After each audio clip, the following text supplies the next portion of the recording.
आपण पाहत आहात नाशिक खबर न्यूज, जनतेचे हक्काचे व्यासपीठ। वडगाव पोलीस ठाण्याच्या गुन्हे शोध पथकाने इनोव्हा कारची काच फोडून चोरी करणाऱ्या 2 आरोपींना अटक करत उल्लेखनीय कामगिरी बजावली आहे।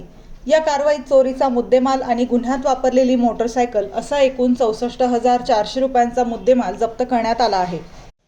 या प्रकरणी फिर्यादी सुशांत प्रकाश अडसुळे राहणार दिवा ईस्ट ठाणे यांनी तक्रार दिली होती।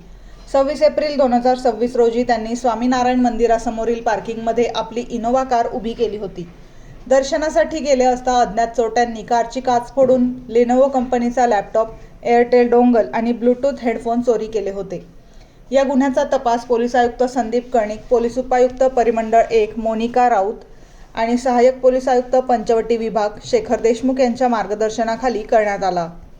वरिष्ठ पोलीस निरीक्षक उमेश पाटील यांच्या नेतृत्वाखाली निखिल बोंडे, पोलीस उपनिरीक्षक विकास पंचमुख, पोलीस हवालदार दादासाहेब वाघ, इम्रान शेख, निलेश काटकर, शिवाजी आव्हाड, मनोज परदेशी, पोलीस अंमलदार सुमित शिंदे, शक्ती पेंढारकर, मनोज मोरे, नंदू साळुंके, अक्षय गोसावी, रवींद्र लिलके, दीपक भुजबळ, प्रीतम बोराटे, अनिल सोनवणे, हनुमान कोरडे, योगेश गावित आणि महिला पोलीस हवालदार वैशाली बच्छाव यांनी तपासाची सूत्रे हाताळली।